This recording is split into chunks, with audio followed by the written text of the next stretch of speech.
irmãos abrissem suas Bíblias no livro de Gênesis, capítulo 37, o verso 1 ao verso de número 4.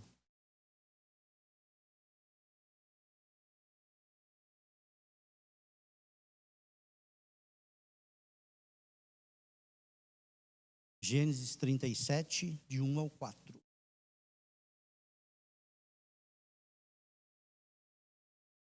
Todos encontraram?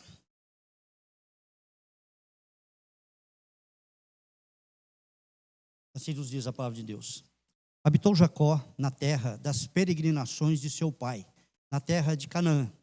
Esta é a história de Jacó. Tendo José 17 anos, apacentava os rebanhos dos seus irmãos, sendo ainda jovem. Acompanhava os filhos de Bila e os filhos de Zilpa, mulheres de seu pai, e trazia más notícias deles a seu pai. Ora, Israel amava mais a José e a todos os seus filhos, porque era filho da sua velhice, e fez-lhe uma túnica talar de mangas compridas. Vendo, pois, seus irmãos que o pai o amava mais do que todos os outros filhos, odiaram-no e já não lhes podiam falar pacificamente. Essa semana estava vendo um vídeo empresarial e a base dele foi José. Principalmente quando foi falar sobre planejamento estratégico, ele usou o exemplo de José como administrador do Egito. Praticamente era o ministro da economia lá do Egito. E lembrando que o Egito era a maior potência econômica lá da sua época, né? Podemos comparar isso hoje aos Estados Unidos ou qualquer outro país aí de primeiro mundo. E ele usou o exemplo de José como um grande administrador. E esse capítulo do 37, todo ele vai falar sobre a história de José. Começa lá já com a sua adolescência, né? Ele já está falando aí com José, que tinha aí os seus 17 anos. E ele tem algumas coisas interessantes. Primeiro que ele era o filho predileto do seu pai, o patriarca Jacó. Porque ele foi fruto do casamento com a grande paixão da vida de Jacó, que era Raquel.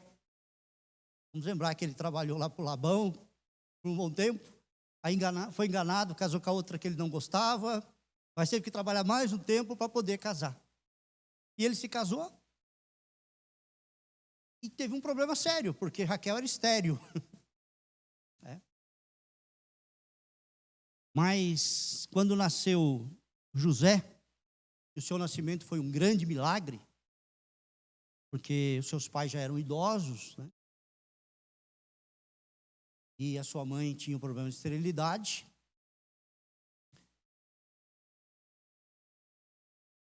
O patriarca o amava muito mais por isso. Primeiro, por ser fruto do casamento com a mulher que ele amava. E segundo, porque era um milagre de Deus na vida de Raquel e, consequentemente, na vida do casal. Então, ele demonstrava um grande amor para com o seu filho. E ele, para mostrar essa predileção por aquele filho, ele presenteou seu filho com uma túnica bem colorida. E aquilo se destacava, né? Imaginando José ali desfilando com aquela túnica ali diante dos seus irmãos. Na verdade, seus meio-irmãos, né? Que eram fruto do casamento com outras mulheres. Só que essa preferência de Jacó para com José, ele despertou a ira, a raiva, a inveja dos seus irmãos. E José então começou a manifestar algo especial na sua vida.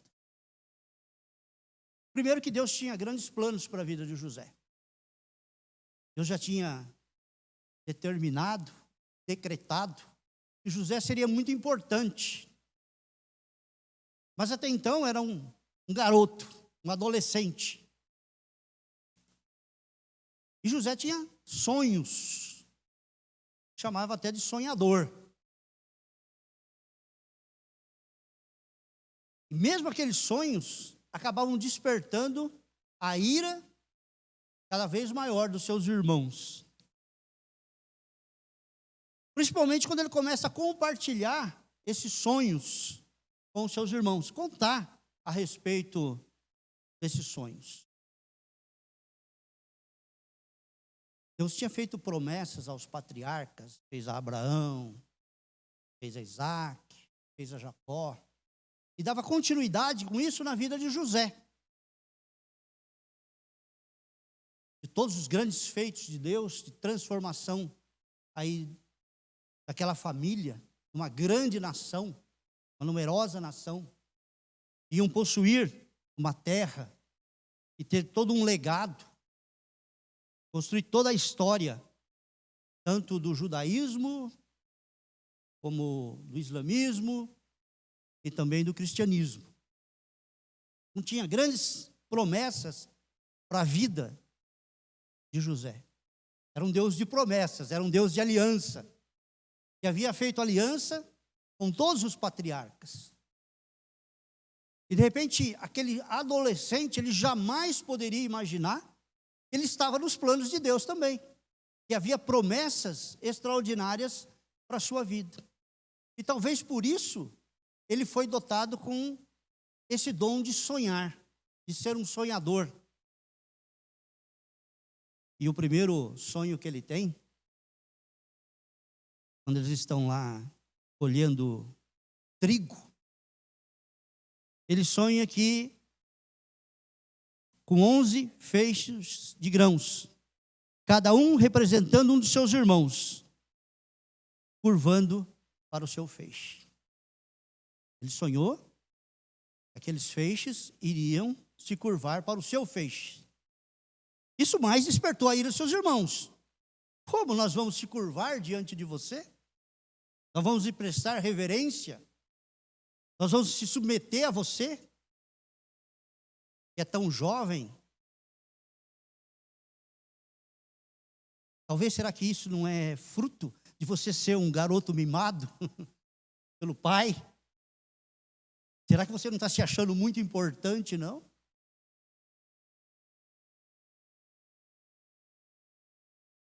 Mas aí ele tem um outro sonho. Em outro sonho que José relatou fielmente, ele sonhou com o sol, que representava o seu pai, sonhou com a lua, que representava a sua mãe, e 11 estrelas, e todos se curvavam diante dele também. Mais uma vez, os irmãos se enfurecem contra ele. Ele sonhou que seus irmãos se curvariam diante dele. Essa promessa se cumpre lá já no capítulo 42, né? Vai se cumprir esse primeiro sonho. O segundo sonho é que a sua família também se curvaria diante dele, quando ele sonhou com o sol, quando ele sonhou com a lua e as 11 estrelas. Mas Deus tinha algo extraordinário para a vida de José. Deus já estava despertando no seu coração algo grandioso pelo qual ele tinha nascido. Lembramos que ele é fruto de milagre. Ele nasce de uma mãe que era estéril, na velhice, mas Deus tinha algo especial para ele. Ele estava dentro do projeto e dos propósitos de Deus. Embora ele não entendesse isso, os seus sonhos o direcionavam para isso. E na sua sinceridade, ele contou os sonhos. Ele não tinha nenhuma intenção de sobrepor, se destacar para os seus irmãos. Simplesmente ele foi honesto e relatou os sonhos que ele teve. Mas nem sempre os sonhos são recebidos dessa forma, né? Vivemos num mundo assim. Talvez às vezes você tenha um sonho e você corre contar para as pessoas. Você leva uma ducha de água fria, porque você encontra um assassino de sonho. Ao invés de ele te ajudar, ele vai te... Não. está delirando. Isso não é verdade. É muito difícil você encontrar alguém que vai dizer, não, olha que maravilha, Deus tem algo para você, né? As pessoas sempre vão tentar destruir os sonhos. Então, um cântico que nós cantamos, né? Se tentarem destruir os seus sonhos, matar os seus sonhos. E ali então, ele contando o seu sonho, de uma forma muito sincera, ele acabou atraindo a ira dos irmãos. E o que os irmãos fazem?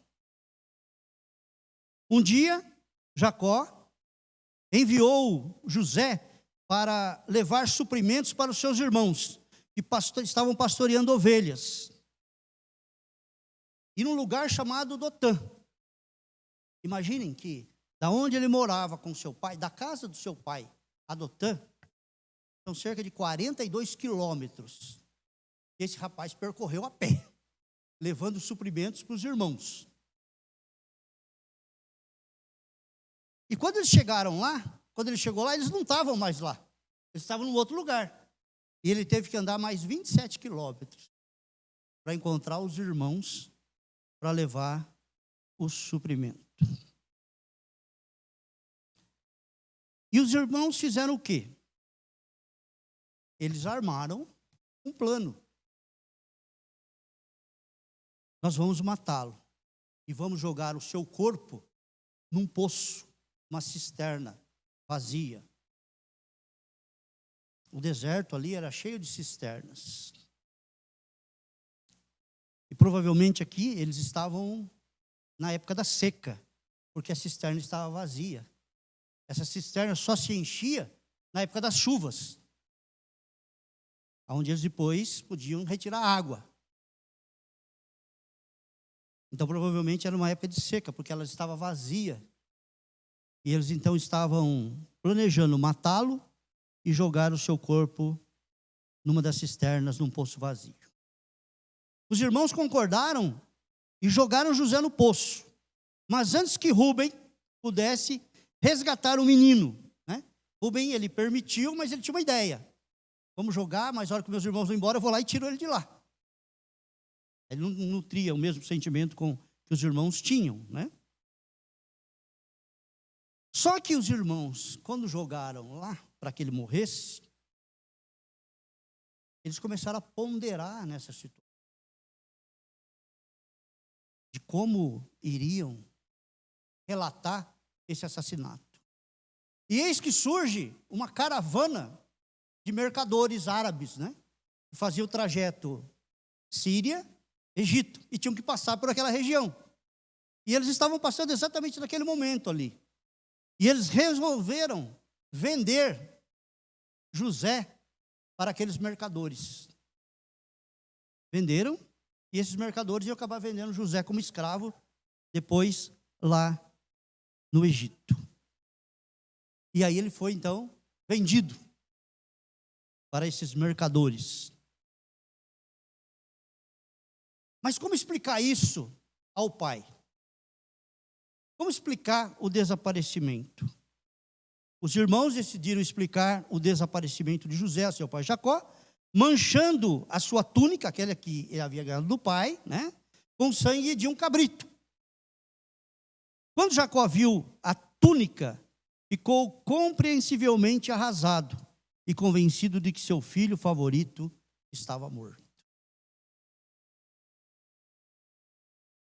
Esse texto é tão bonito, porque nós vamos encontrar a primeira referência ao encontrarmos os nossos queridos no céu.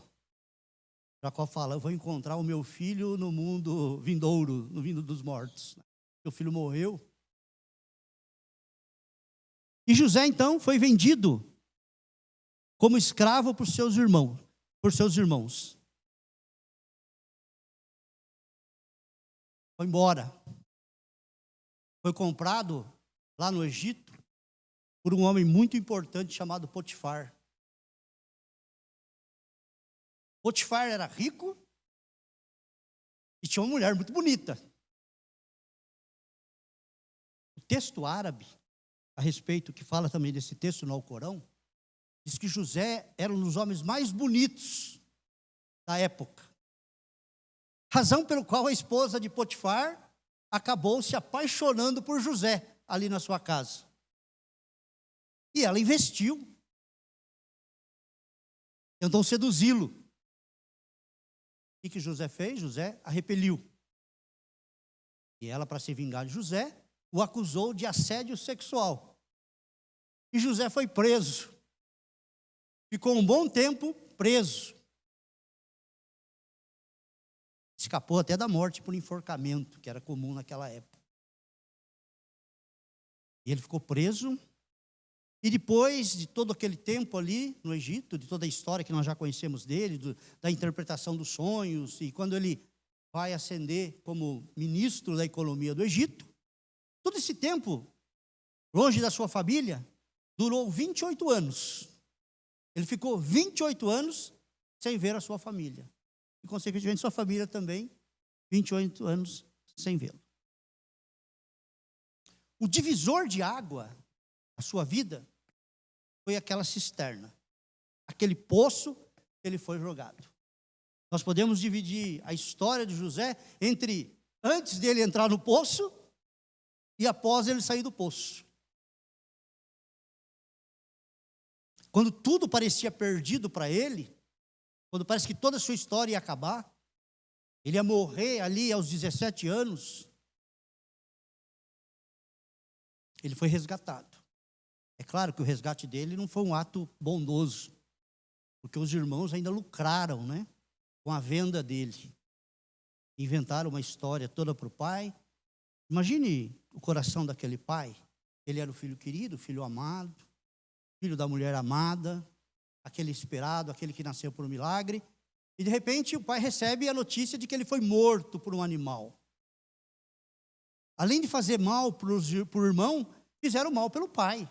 Provavelmente o pai ali também morreu naquele dia, por toda a dor e todo o sofrimento de que é perder um filho. Causaram esse sentimento, né? Feriram, partiram o coração do pai, do Jacó. E ele passou por todo tipo de privação, de humilhação e de sofrimento. Mas vamos voltar no início. Era um homem que Deus tinha promessa para a sua vida. Era um homem que Deus tinha escolhido. Deus tinha um propósito. Deus tinha algo maravilhoso para a sua vida. E os planos de Deus não podem ser frustrados. E aqui eu queria colocar para cada um de nós. Não importa as situações que nós estejamos. A gente pode até estar no poço, sentindo a dor, sentindo a rejeição, sentindo tantas coisas ruins, a enfermidade, mas isso não muda os planos de Deus para as nossas vidas. Há promessas de Deus para as nossas vidas.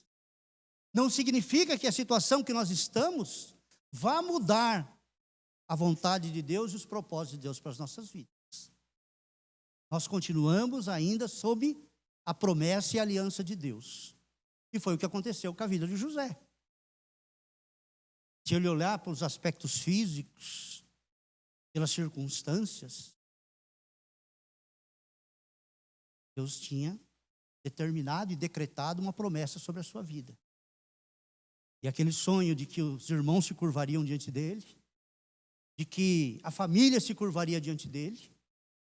Você imaginou alguém jogado numa cisterna, imaginando a morte?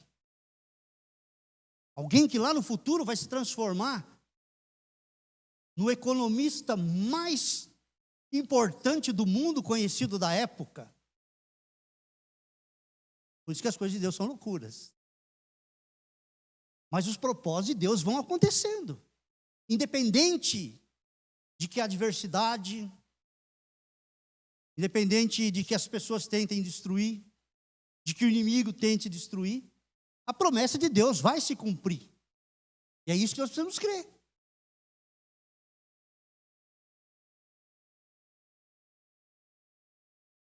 A vida dele praticamente estava perdida.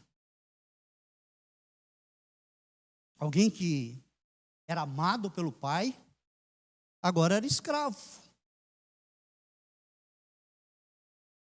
além de tudo, fora as injustiças dos seus irmãos, ele sofre mais uma injustiça quando ele é acusado ali pela mulher de Potifar. Mas sabe o que ele fez com todas essas coisas ruins da vida dele? Ele não saiu reclamando. Ele não saiu buscando culpados. Ele não buscou a vingança.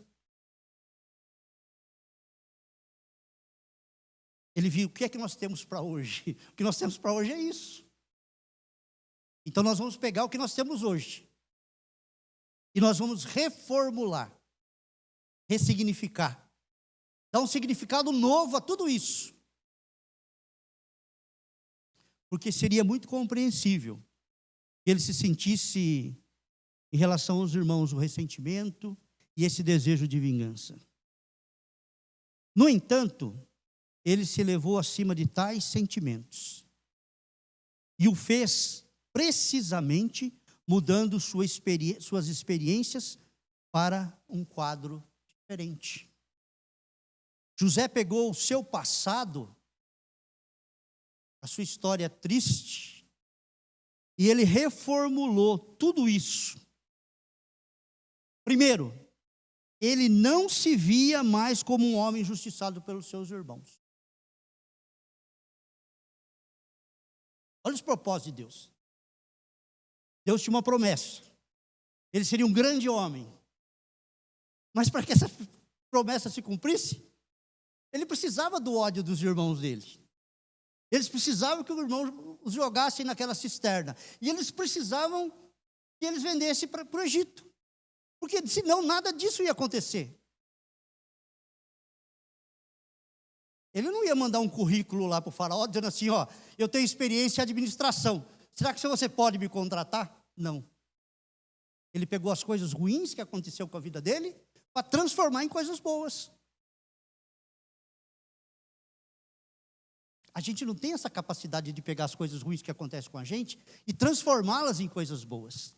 A gente fica remoendo, ressentido, e batendo na mesma tecla, e reclamando, e chorando, e a gente não consegue pegar as coisas ruins e transformar em coisas boas. Reformular, ressignificar essa situação toda. E foi isso que José fez. Ah, é isso que eu tenho? Então é com isso que eu vou trabalhar. Porque os planos de Deus não podem ser frustrados. Deus de promessa, Deus de aliança. Tem que seguir, tem que prosseguir. Mas ele se passou a se ver como um homem encarregado de uma missão. Qual era a missão dele? Qual era a missão dele? A missão dele era salvar vidas.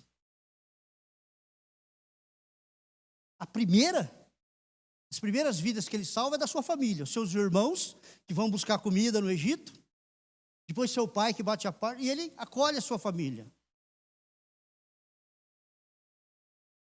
Salvou da fome os seus irmãos, o seu pai. E ele salvou da fome o Egito. Quando ele sonhou lá com os tempos de vacas magras e vacas gordas. Além de salvar a família, o Egito, ele salvou o mundo conhecido da época. Porque o Egito era um dos maiores produtores de grãos da época.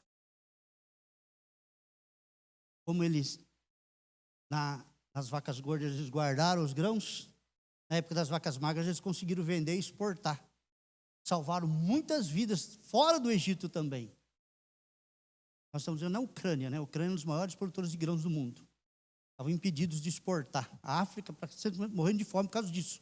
Porque depende 100% dos grãos que vêm da Ucrânia, né? E não está chegando lá. E assim também foi na vida de José. O Egito era um grande produtor de grãos. Então o propósito de Deus, daquele rapazinho que estava dentro de uma cisterna, era salvar vidas. Vidas físicas. Para que não perecessem na fome.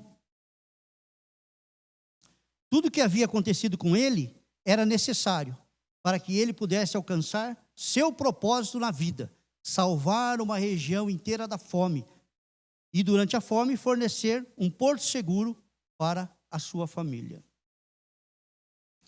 Esse único ato de ressignificação permitiu que José vivesse sem um sentimento ardente de raiva e injustiça. Isso lhe permitiu perdoar seus irmãos e se reconciliar com eles. Ele conseguiu transformar as energias negativas de sentimentos sobre o seu passado em atenção focada no futuro. Ele mostrou o poder da ressignificação. Nós não podemos mudar o nosso passado. Nós não podemos. Ninguém tem a capacidade de voltar lá no passado e consertar muitas coisas da nossa vida.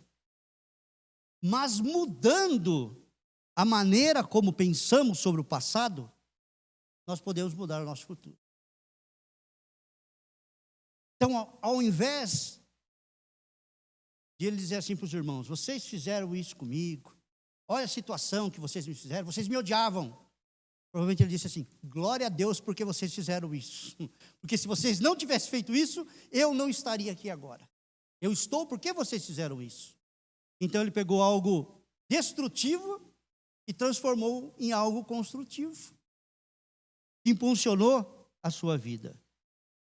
Qualquer que seja a situação em que nos encontremos, ao reformulá-la, podemos mudar toda a nossa resposta, dando-nos força para sobreviver e coragem para persistir e resiliência para emergir do outro lado da escuridão à luz de um novo dia, de um dia melhor.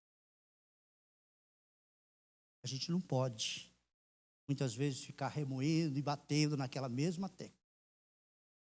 Tem coisas que não dá para mudar. E se não dá para mudar, eu tenho que aprender a fazer alguma coisa com aquilo que eu tenho, com a minha realidade. Foi isso que José fez. Se mudarmos a maneira como pensamos, mudaremos a maneira como nos sentimos. Porque se eu nutro ódio, ressentimento, desejo de vingança dentro do meu coração, como é que eu me sinto? Uma pessoa amarga, ressentida, amargurada, querendo descontar nas outras pessoas. Mas se eu mudar a maneira como eu penso, eu vejo que muitas coisas ruins, nada foram senão uma mola propulsora que Deus colocou nas nossas vidas para que a gente mudasse, tivéssemos essa oportunidade de mudança. Não importa realmente o que esperamos da vida, mas sim o que a vida espera. Mudança de postura. O que eu espero da vida? Vamos mudar a pergunta? O que a vida espera de mim? Qual é a contribuição que a vida está esperando de mim? O que eu posso contribuir para mudar realidades no mundo que eu estou inserido, nos lugares que eu estou inserido? Então é uma maneira de mudar. José foi jogado numa cisterna para morrer. Depois foi vendido como escravo no Egito. Ele foi preso injustamente por assédio sexual à esposa de Potifar. Mas as promessas de Deus para a sua vida iriam se cumprir. E se cumpriram. Seus sonhos. O primeiro sonho que os irmãos se curvariam. O segundo sonho que a família se curvaria.